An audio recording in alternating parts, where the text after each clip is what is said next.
ನಮಸ್ಕಾರ. ಸರ್ಪದೋಷ ಹೊಂದಿರತಕ್ಕಂತಹ ಮನುಷ್ಯ ತುಂಬ ಸಮಸ್ಯೆಯಿಂದ ನರಳಾಡ್ತಾ ಇರ್ತಾನೆ. ಆ ಒಂದು ಸರ್ಪದೋಷವನ್ನು ನಿವಾರಣೆ ಮಾಡ್ಕೊಂಡಿದ್ದ ಆದಮೇಲೆ ಯಾವ ರೀತಿಯಾಗಿರ್ತಕ್ಕಂತಹ ರಿಸಲ್ಟು ಬರ್ತಾ ಹೋಗುತ್ತೆ, ನಮಗೆ ಈ ಸರ್ಪದೋಷ ನಿವಾರಣೆ ಆಗಿದೆ ಅಂತೇಳಿ ತಿಳ್ಕೊಳ್ಳೋದು ಹೇಗೆ ಮೇಡಮ್ ಅಂತೇಳಿ ಒಂದು ಪ್ರಶ್ನೆಯನ್ನು ಕೇಳಿದ್ದಾರೆ.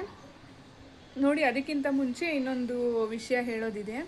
ಈಗ ನೋಡಿ, ಈಗ ನಾನು ವಿಡಿಯೋ ಮಾಡ್ತೀನಲ್ಲ, ಇಲ್ಲಿ ಈ ಹಿಂಭಾಗದಲ್ಲೇ ಕಾಣಿಸ್ತಾ ಇದೆ ನೋಡಿ, ಅಮೃತ ಬಳ್ಳಿ ಬೆಳೆದಿದೆ ಅಲ್ವಾ. ಇಲ್ಲಿ ಅಮೃತ ಬಳ್ಳಿ ಬೆಳೆದಿದೆ, ಅದ್ರ ಹಿಂಭಾಗದಲ್ಲಿ ಒಂದು ಹಕ್ಕಿ ಗೂಡನ್ನು ಕಟ್ಟಿದೆ. ಅದು ಈಶಾನ್ಯ ದಿಕ್ಕಲ್ಲಿದೆ. ಈ ಥರ ಯಾರ ಮನೇಲಾದ್ರೂ ಇದೇ ಪ್ರಕಾರವಾಗಿ ಯಾವುದಾದ್ರೂ ಸರಿನೇ ಹಕ್ಕಿ ಗೂಡನ್ನು ಕಟ್ಟಿದಾಗ 1 ವರ್ಷದ ಒಳಗಡೆ ಹೊಸ ಮನೆಯನ್ನು ತೆಗೆದುಕೊಳ್ತೀರಾ ಅಂಥೇಳಿ ಅರ್ಥ.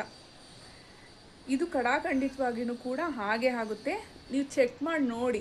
ಇದ್ದಕ್ಕಿದ್ದಂಗೆ ಅನ್ಎಕ್ಸ್ಪೆಕ್ಟೆಡ್ ಆಗಿ ಆಶ್ಚರ್ಯಕರವಾಗಿರ್ತಕ್ಕಂಥ ರೀತಿಯಲ್ಲಿ ಏನಾದ್ರೂ ಯಾವುದಾದ್ರೂ ಹಕ್ಕಿ ಏನಾದ್ರೂ ಹಿಂಗೆ ಕಾಂಪೌಂಡ್ ಒಳಗಡೆ ಏನಾದ್ರೂ ಸರಿನೇ ಬಂದು ಈಶಾನ್ಯ ದಿಕ್ಕಿನಲ್ಲಿ ಏನಾದ್ರೂ ಗೂಡು ಕಟ್ಟಿತು ಅಂತ ಅಂದರೆ ಗ್ಯಾರಂಟಿ 1 ವರ್ಷದ ಒಳಗಡೆ ನೀವು ಸ್ವಂತ ಮನೆ ಮಾಡೇ ಮಾಡ್ತೀರಾ ಅಂಥೇಳಿ ಅರ್ಥ. ಇದೊಂದು ಶುಭ ಸೂಚನೆ. ಮತ್ತು ಈ ವಿಷಯ ಹೇಳಬೇಕು ಅಂತೇಳಿ ನಾನು ಸುಮಾರು ದಿವಸದಿಂದ ಅಂದ್ಕೊಳ್ತಿದ್ದೆ, ಬಟ್ ಈಗ ಹೇಳಬೇಕು ಅಂತೇಳಿ ಈ ವಿಡಿಯೋ ಮುಖಾಂತರವಾಗೂ ಹೇಳ್ತಾ ಇದ್ದೀನಿ. ಓಕೆ, ಈಗ ನೋಡಿ, ಸರ್ಪದೋಷ ನಿವಾರಣೆ ಆಗಿದೆಯಪ್ಪ, ಅದನ್ನೇ ಹೇಗೆ ನಾವು ಕಂಡುಹಿಡ್ಕೊಳ್ಳೋದು ಅಂತ ಅಂದರೆ, ಈಗ ನಿಮಗೆ ಪದೇ ಪದೇ ಹಾವುಗಳು ಕಾಣಿಸೋ ಅಂಥದ್ದು ಇರುತ್ತಲ್ಲ, ನಿಮ್ಗೆ ಅಕಸ್ಮಾತು ಆ ಹಾವುಗಳು ಕನಸಿನಲ್ಲಿ ಕಂಡ್ರೂ ಎದುರುಗಡೆ ಕಂಡ್ರೂ ಆ ಭಯ ನಿಮ್ಮಲ್ಲಿ ಇರೋದಿಲ್ಲ.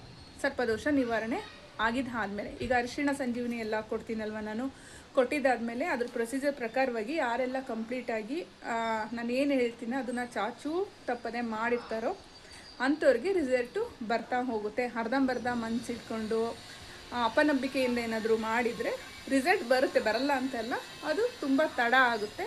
ಇಲ್ಲ ಅಂದರೆ ಪರೀಕ್ಷೆಗೆ ಒಳಗಾಗ್ತೀರ ಅಷ್ಟೇ. ಆ ಒಂದು ಹಾವುಗಳೇನಾದ್ರು ಕಾಣಿಸ್ತಾ ಇದ್ದಾಗ ನಿಮ್ಮ ಮನಸ್ಸಲ್ಲಿ ಭಯ ಉಂಟಾಗಲ್ಲ. ಮದುವೆ ಏನಾದರೂ ವಿಳಂಬ ಆಗ್ತಾ ಇತ್ತು ಅಂದರೆ, ಮದುವೆನೂ ಸರಿಯಾಗಿ ಸೆಟ್ ಆಗ್ತಾ ಇರೋಲ್ಲ, ಇಂಥ ಒಂದು ಸಂದರ್ಭದಲ್ಲೂ ಕೂಡ ನಿಮಗೊಂದು 6 ತಿಂಗಳು ಒಳಗಡೆ ಏನಾದರೂ ಮದುವೆ ಸೆಟ್ ಆಯಿತು ಅಂತ ಅಂದರೆ ಅದು ಕೂಡ ಶುಭ ಸೂಚನೆ. ಕೆಲವರಿಗೆ ಮಕ್ಕಳಾಗ್ತಾ ಇರೋದಿಲ್ಲ. ಇದಂತೂ ತುಂಬ ತುಂಬ ರಿಸಲ್ಟ್ ಬರ್ತಾ ಇರುತ್ತೆ ಯಾವಾಗಲೂ ಕೂಡ ಅಷ್ಟೇ. ನೆಕ್ಸ್ಟ್ ಮಂತ್ ಒಬ್ರದ್ದು ಡೇಟ್ ಕೊಟ್ಟಿದ್ದಾರೆ, ಅದನ್ನು ಕೂಡ ಅಷ್ಟೇ ನಾನು ಯೂಟ್ಯೂಬಲ್ಲಿ ಪೋಸ್ಟ್ ಮಾಡ್ತೀನಿ ಮಗು ಹುಟ್ಟಿದಾದಮೇಲೆ. ತುಂಬ ಸಂತೋಷದ ವಿಷಯ ಯಾರಿಗೆ ಆಗಲಿ. ಈಗ ಕೆಲವರು ತಂದೆ ತಾಯಿ ಮಕ್ಕಳಾಗಬೇಕು ಅಂತೇಳಿ ಎಷ್ಟೊಂದು ಇಷ್ಟಪಡ್ತಿರ್ತಾರೆ, ಬಟ್ ಕೆಲವೊಂದು ಈ ಥರದ ಒಂದು ದೋಷ ಇದ್ದಾಗ, ಪಿತೃದೋಷ ಇದ್ರೂ ಕೂಡ ಅಷ್ಟೇ ಸಾಮಾನ್ಯವಾಗಿ ತೊಂದರೆ ಹಾಗೆ ಆಗುತ್ತೆ, ನಾಗದೋಷ ಇದ್ರೂ ಕೂಡ ಸಾಮಾನ್ಯವಾಗಿ ತೊಂದರೆ ಹಾಗೆ ಆಗುತ್ತೆ. ಕೆಲವೊಂದು ದೋಷಗಳನ್ನ ನಿವಾರಣೆ ಮಾಡ್ಕೊಳ್ಳೇಬೇಕಾಗುತ್ತೆ. ನೋಡಿ, ಈ ದೋಷವನ್ನು ನಿವಾರಣೆ ಮಾಡ್ಕೊಂಡಿರ್ತೀರ, ಆಗ ನಿಮಗೆ ಸಂತಾನ ಭಾಗ್ಯ ದೊರಕುತ್ತೆ. ನಿಮ್ಮ ಒಂದು ಜೀವನದಲ್ಲಿ ಏಳಿಗೆ ಹೊಂದಬೇಕು ಅಂತೇಳಿ ಸುಮಾರು ಪ್ರಯತ್ನ ಮಾಡ್ತಾನೆ ಇರ್ತೀರ. ಏನೇನೋ ಒಂದು ಅಡ್ಡ ಬರ್ತಾನೆ ಇರುತ್ತೆ. ನಿಮ್ಮ ಮನೆಯಲ್ಲಿ ಅಡ್ಡ ಬರ್ಬೋದು, ಇಲ್ಲ ಹೊರಗಡೆ ಜನ ಅಡ್ಡ ಬರ್ಬೋದು, ಇಲ್ಲ ನಿಮ್ಮ ಮನಸ್ಸೇ ಆ ಒಂದು ಸ್ಥಿತಿಗೆ ಒಳಗಾಗೋದಿಲ್ಲ. ಈಗೆಲ್ಲ ಒಂದು ಡ್ಯೂಟಿ ಮಾಡ್ತಾ ಇರ್ತೀರಾ ಅಂತ ತಿಳ್ಕೊಳ್ಳಿ. ಆ ಡ್ಯೂಟಿನಲ್ಲಿ ಏನು ಕೂಡ ವರ್ಕ್ ಮಾಡೋದಕ್ಕೆ ಮನಸ್ಸೇ ಬರೋದಿಲ್ಲ, ಬಿಟ್ಟೋಗೋಣ ಅಂಥೇಳಿ ಒಂದು ಬಿಟ್ಟು ಇನ್ನೊಂದಕ್ಕೆ ಜಾಬಿಗೆ ನೀವು ಟ್ರೈ ಮಾಡ್ತಾ ಇರ್ತೀರ, ಮತ್ತು ಚೇಂಜ್ ಮಾಡ್ತಾನೂ ಕೂಡ ಇರ್ತೀರ. ಈ ಥರ ಒಂದು ಮನಸ್ಥಿತಿ ವೇರಿಯೇಷನ್ ಆಗ್ತಿರುತ್ತಲ್ಲ, ಅದು ಎಲ್ಲ ಬಂದ್ ಆಗುತ್ತೆ. ಆರಾಮಾಗಿ ನಿಮ್ಮ ಜೀವನದಲ್ಲಿ ಏನೇನು ಅಡೆತಡೆ ಆಗ್ತಾ ಇರುತ್ತಲ್ಲ ಅದೆಲ್ಲ ಸ್ಟಾಪ್ ಆಗಿ ನೀವು ಜೀವನದಲ್ಲಿ ಪ್ರಗತಿ ಹೊಂದೋದಕ್ಕೆ ಶುರು ಮಾಡ್ತೀರಾ. ಇದು ಅಷ್ಟೇ ಶುಭ ಸೂಚನೆ. ಮತ್ತು ಇನ್ನೊಂದು, ಕನಸಲ್ಲಿ ಅಕಸ್ಮಾತ್ ನಿಮಗೆ ಕೆಲವು ಟೈಮಲ್ಲೆಲ್ಲ ನಾಗ ಏನಾದರೂ ಕಾಣಿಸ್ದಾಗ ನಿಮಗೆ ಹೆದರಿಕೆ ಏನೂ ಇರೋದಿಲ್ಲ, ಬಟ್ ಆ ನಾಗನ ಆಶೀರ್ವಾದ ನೆರಳಾಗಿ ಕಾಪಾಡ್ತಾ ಇರುತ್ತೆ ಅಂತೇಳಿ ಅರ್ಥ. ಮತ್ತು ಹೀಗೇ ನೀನು ಈ ಪೂಜೆಯನ್ನು ಮುಂದುವರಿಸ್ಕೊಂಡು ಹೋಗು ಅಂತಲೂ ಕೂಡ ಕೆಲವು ಟೈಮಲ್ಲಿ ಸೂಚನೆಯನ್ನು ಕೊಡುತ್ತೆ.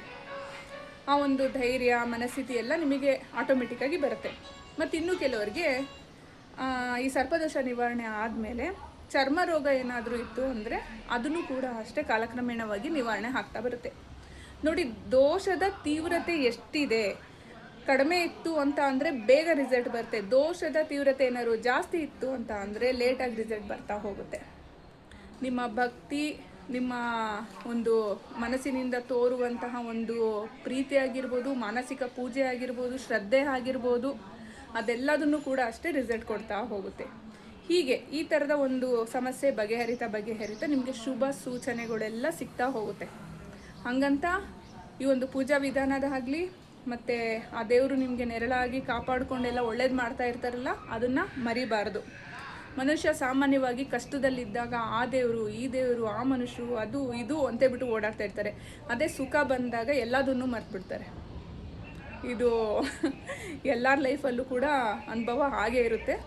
ಸೊ ಹಾಗಾಗಿ ಯಾರಿಂದ ನಿಮಗೆ ಒಳ್ಳೆಯದಾಗಿರ್ತೋ ಅವ್ರನ್ನ ಖಂಡಿತವಾಗಿಯೂ ಕೂಡ ಮರಿಲೇಬಾರ್ದು. ಏಕೆಂದರೆ ಈಗ ಸರ್ಪದೋಷ, ಪಿತೃದೋಷ ಮತ್ತು ಗುರು ಶಾಪಗಳು, ವಂಶ ಪರಂಪರೆ ಏನೋ ಕೆಲವೊಂದು ಗುರು ದೋಷಗಳೆಲ್ಲ ಬಂದಿರುತ್ತೆ. ಈ ಥರದ್ದು ಕೆಲವೊಂದು ಸಮಸ್ಯೆಗಳು ಏನಿರುತ್ತೆ ಅದನ್ನು ನೀವು ನಿವಾರಣೆ ಮಾಡ್ಕೊಳ್ಳೇಬೇಕಾಗುತ್ತೆ. ಕೆಲವರೆಲ್ಲ ಇದು ಮೂಢನಂಬಿಕೆ ಅದು ಇದು ಅಂತ ಹೇಳ್ತಾರೆ. ಇದು ಮೂಢನಂಬಿಕೆ ಆಗೋದಕ್ಕೆ ಸಾಧ್ಯ ಇಲ್ಲ. ಹಾಗಾದರೆ ಎಷ್ಟೇ ಯುಗಗಳು ಎಷ್ಟೇ ಒಂದು ಶತಮಾನಗಳು ಚೇಂಜ್ ಆದ್ರೂ ಕೂಡ ಅಷ್ಟೇ ಏನಕ್ಕೋಸ್ಕರ ಸಮಸ್ಯೆ ಬರ್ತಾ ಇದೆ, ಅದು ನಿವಾರಣೆ ಮಾಡ್ಕೋಬೇಕು ಅಂತೇಳಿ ಎಷ್ಟೊಂದು ಸರ್ಕಸ್ ಮಾಡ್ತಾನೆ ಇರ್ತಿರಲ್ಲ, ಯಾತಕ್ಕೋಸ್ಕರ?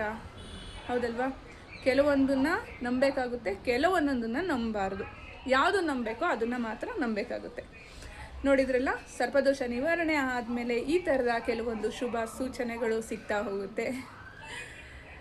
ಇವತ್ತಿನ ಈ ವಿಡಿಯೋ ಇಷ್ಟ ಆದರೆ ಲೈಕ್ ಮಾಡಿ. ನೆಕ್ಸ್ಟ್ ವೀಡಿಯೋಸ್ಕೊಂಡು ನೋಡಬೇಕಂದ್ರೆ ಸಬ್ಸ್ಕ್ರೈಬ್ ಮಾಡ್ಕೊಳ್ಳಿ. ನೆಕ್ಸ್ಟ್ ಇನ್ನೊಂದು ಒಳ್ಳೆಯ ವಿಡಿಯೋದೊಂದಿಗೆ ಭೇಟಿಯಾಗೋಣ. ನಮಸ್ಕಾರ.